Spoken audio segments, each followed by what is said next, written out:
Assalamualaikum warahmatullahi wabarakatuh. Apa kabar anak-anak sekalian? Semoga kita selalu dalam keadaan sehat. Dan jangan lupa untuk menjalankan protokol kesehatan yaitu 3M. Memakai masker, mencuci tangan dengan sabun, dan menjaga jarak. Sebelum memulai pelajaran, mari kita berdoa terlebih dahulu. Let's pray.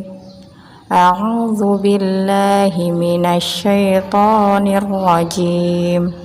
Bismillahirrahmanirrahim. Allahumma anfa'na bima 'allamtana wa 'allimna ma yanfa'una. Rabbi zidni ilma warzuqni fahma. Alhamdulillah, materi hari ini pada tema 7 subtema kedua tentang perkembangan teknologi produksi sandang dengan tujuan pembelajaran dapat mengetahui hasil teknologi produksi sandang, dapat menyebutkan manfaat perkembangan teknologi produksi sandang, dapat menemukan bentuk-bentuk keberagaman yang ada pada manusia, dapat menjelaskan manfaat keberagaman di lingkungan sekitar, dapat menemukan bangun datar yang memiliki simetri lipat dan simetri putar dengan benda konkret, dan dapat menentukan banyak simetri lipat dan simetri putar pada bangun datar.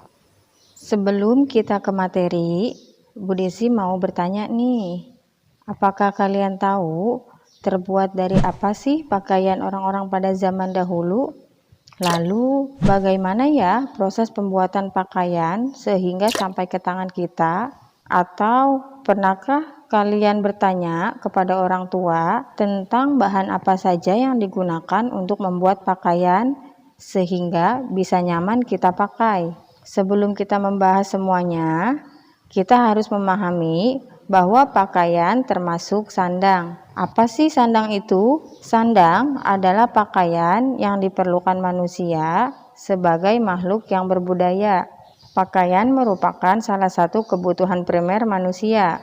Pada zaman dahulu, manusia memanfaatkan pakaian yang terbuat dari kulit kayu dan hewan. Seiring perkembangan zaman, manusia mengembangkan teknologi sandang untuk membuat pakaian dengan bahan dasar lain seperti kapas, sutra, bulu domba, dan yang lainnya. Teknologi sandang adalah ilmu pengetahuan dan teknologi yang digunakan untuk mengolah bahan baku sandang sehingga menghasilkan pakaian yang beragam dan nyaman digunakan. Indonesia kaya akan bahan dasar pakaian.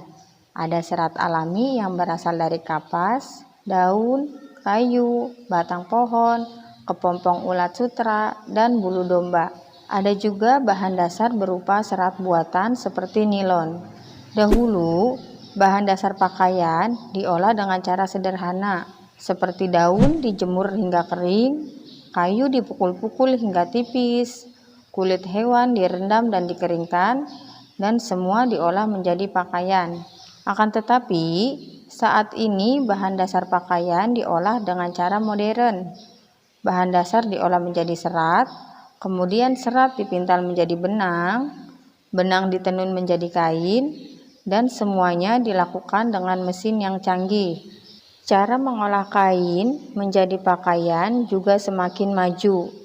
Mulanya, kain hanya dijahit dengan tangan, kemudian kain dijahit dengan mesin jahit yang digerakkan kaki, dan saat ini kain dijahit dengan mesin jahit modern. Indonesia dikenal juga sebagai negara yang kaya akan budaya. Karena wilayah Indonesia sangat luas, setiap daerah di Indonesia memiliki budayanya sendiri. Salah satu kekayaan budaya Indonesia adalah kain adat. Setiap daerah memiliki kain adat yang berbeda. Contohnya, kain songket dikenal sebagai kain adat orang Melayu. Kain sasirangan dikenal sebagai kain adat suku Banjar di Kalimantan. Orang-orang di Jawa memiliki kain batik dan lurik. Kain tenun dikenal sebagai kain adat dari Nusa Tenggara. Kain adat ini sangat istimewa. Kain adat dibuat dengan menggunakan bahan yang ada di lingkungan tempat tinggal. Warna kain juga berasal dari bahan alam, dan kain adat umumnya dibuat dengan cara ditenun dengan tangan. Kain adat memiliki banyak fungsi, di antaranya digunakan sebagai pakaian sehari-hari dan dalam acara pernikahan. Kain adat yang paling dikenal adalah batik. Batik dapat kita temukan hampir di semua daerah. Setiap daerah memiliki batik dengan ciri yang berbeda. Batik merupakan pakaian nasional Indonesia. Sebagai rasa syukur akan kekayaan pakaian adat, bangsa Indonesia memperingati Hari Batik setiap tanggal 2 Oktober. Selain batik, ada juga jenis pakaian lainnya seperti pakaian seragam sekolah, pakaian olahraga, pakaian yang digunakan untuk bermain, pakaian untuk tidur, pakaian untuk pesta, dan pakaian profesi. Pakaian profesi adalah pakaian yang digunakan oleh profesi tertentu. Pakaian tersebut biasanya dikenakan saat mereka bekerja. Pada zaman dahulu, tidak ada pakaian profesi seperti saat ini. Pakaian profesi juga beragam jenisnya. Ada pakaian profesi yang dikenakan oleh dokter, tentara, dan polisi. Bahkan, ada juga pakaian profesi pilot dan pengacara. Pakaian profesi dikenakan sesuai keperluan. Dokter memakai pakaian dokter saat praktik. Polisi mengenakan seragam polisi saat bertugas. Ibu pengacara memakai pakaian pengacara saat bersidang. Pakaian profesi adalah tanda pengenal suatu profesi dan tidak dipakai setiap saat. Orang yang mengenakan pakaian polisi adalah seorang polisi. Kita dapat membedakan pilot dengan pramugari dari pakaian yang dikenakannya. Profesi atau pekerjaan setiap orang berbeda-beda. Selain polisi, dokter, dan pilot, ada juga pekerjaan lainnya seperti petani, peternak, pemintal, penenun, dan penjahit. Kita bisa mendapatkan pakaian karena bantuan mereka. Petani menyediakan kapas dan beberapa jenis daun. Peternak menyediakan bulu domba dan serat ulat sutra. Kemudian, bahan dasar tersebut dikumpulkan dan dibawa ke pabrik pemintalan. Pemintal memintal bahan dasar menjadi benang. Benang yang telah dipintal dibawa ke pabrik kain. Selanjutnya, penenun menenun benang menjadi kain menggunakan mesin modern. Dan kain hasil tenunan dibawa ke tukang jahit. Yang akhirnya penjahit menjahit kain menjadi baju. Mereka menjahit berbagai jenis baju dan menjahit dengan mesin yang canggih. Baju yang dihasilkan kemudian dibawa ke pasar untuk dijual. Keberagaman pekerjaan membuat hidup menjadi lebih mudah. Maka dari itu, kita harus bersyukur atas pakaian yang kita miliki, karena pakaian berfungsi untuk melindungi tubuh kita dari segala cuaca, melindungi tubuh dari gesekan kulit dengan benda lainnya, dan melindungi tubuh dari gangguan serangga. Nah, sekarang Ibu mau bertanya, apakah kalian memiliki baju yang bercorak atau bermotif? Lalu, pernahkah kalian memperhatikan motif pada baju? Biasanya, terdapat motif bangun datar seperti persegi atau persegi panjang. Pada pembelajaran kali ini, kita akan belajar tentang simetri lipat dan simetri putar. Nah, Ibu mau bertanya lagi, apakah kalian memiliki baju yang bercorak atau bermotif? Lalu, pernahkah kalian memperhatikan motif pada baju? Ada beberapa baju yang memiliki motif bangun datar, seperti persegi atau persegi panjang. Berbicara motif pada baju, sekarang kita akan belajar tentang simetri lipat dan simetri putar pada bangun datar. Apa sih simetri lipat itu? Simetri lipat adalah jumlah lipatan yang dapat dibentuk oleh suatu bidang datar menjadi dua bagian sama besar. Pada simetri lipat, terdapat garis yang membagi suatu bangun menjadi dua bagian sama besar yang disebut sumbu simetri. Mari kita menentukan simetri lipat pada persegi panjang. Ibu memakai kertas yang berbentuk persegi panjang untuk menentukan ada berapa simetri lipat yang dimiliki oleh persegi panjang. Kita lipat dengan lipatan yang sama besar.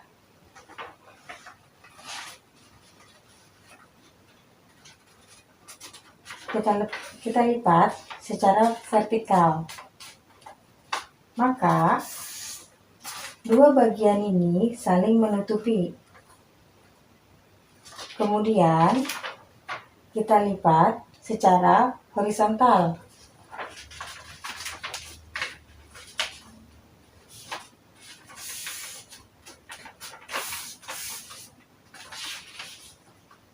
Secara horizontal, dua bagian saling menutupi. Jadi, pada persegi panjang memiliki dua simetri lipat. Selanjutnya, kita tentukan simetri lipat pada persegi. Kita lipat secara vertikal.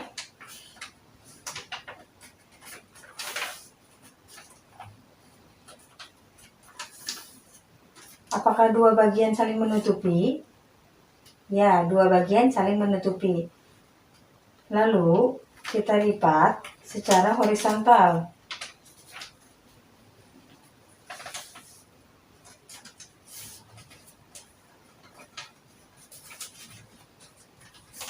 Apakah dua bagian saling menutupi? Ya, dua bagian saling menutupi. Lalu, kita lipat miring. Apakah dua bagian saling menutupi? Ya, dua bagian saling menutupi. Kemudian, sisi miring satunya kita lipat juga. Dua bagian saling menutupi. Maka, pada bangun datar persegi memiliki 4 simetri lipat. Sekarang, lanjut pada simetri putar. Simetri putar adalah jumlah putaran pada bangun datar di mana hasil putarannya membentuk pola yang sama seperti saat bangun datar sebelum diputar. Suatu bangun dikatakan memiliki simetri putar jika memiliki satu titik pusat dan dapat diputar kurang dari satu putaran penuh atau 360 derajat. Artinya, jika sebuah bangun hanya dapat diputar satu putaran penuh untuk membentuk pola yang sama dengan bangun semula, maka dapat dikatakan bangun tersebut tidak memiliki simetri putar. Beberapa bangun datar seperti trapesium sembarang, trapesium siku-siku, trapesium sama kaki, segitiga sembarang, segitiga sama kaki, dan layang-layang tidak memiliki simetri putar. Untuk tugasnya, silakan kalian tuliskan 5 bangun datar dan tentukan simetri lipat dan simetri putarnya.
Alhamdulillah, syukron, kalian telah menyimak materi. Kita masuk pada refleksi pembelajaran hari ini. Sebagai makhluk yang Allah ciptakan dengan berbagai keberagaman, kita harus selalu senantiasa mengucap rasa syukur dan saling menghargai serta menyayangi sesama. Allah menyukai orang-orang yang bersyukur, sebagaimana firman Allah dalam surah Ibrahim ayat 7. A'udzu billahi minasyaitonir rajim. Wa idz ta'azzana rabbukum la in syakartum la azidannakum la in syakartum la azidannakum wa la in kafartum inna azabi lasyadid. Dan ingatlah ketika Tuhanmu memaklumkan, sesungguhnya jika kamu bersyukur, niscaya aku akan menambah nikmat kepadamu. Tetapi jika kamu mengingkari nikmatku, maka pasti azabku sangat berat. Dan dalam surah Al-Hujurat ayat 10 tentang menyayangi sesama. A'udzu billahi minasyaitonir rajim. Innamal mu'minuna ikhwatun fa aslihu baina akhawaykum wattaqullaha la'allakum turhamun. Sesungguhnya orang-orang mukmin itu bersaudara. Karena itu, damaikanlah antara kedua saudaramu yang berselisih, dan bertakwalah kepada Allah agar kamu mendapat rahmat. Quran Surah Al-Hujurat ayat 10. Sudahkah kalian bersyukur atas segala nikmat yang telah Allah berikan? Dan sudahkah kalian menghormati dan menyayangi sesama? Ketika kita menghormati orang yang lebih tua, maka orang yang lebih tua akan menyayangi kita. Dan ketika kita menyayangi orang yang lebih muda, maka orang yang lebih muda akan menghormati kita. Maka kita harus terus bersyukur dan menyayangi sesama. Kita cukupkan materi kita hari ini. Silakan dipelajari dan dipahami kembali. Tetap semangat mengikuti pembelajaran. Kita tutup dengan doa kafaratul majlis. Subhanakallahumma wa bihamdika asyhadu an la ilaha illa anta astaghfiruka wa atubu ilaik. Wassalamualaikum warahmatullahi wabarakatuh.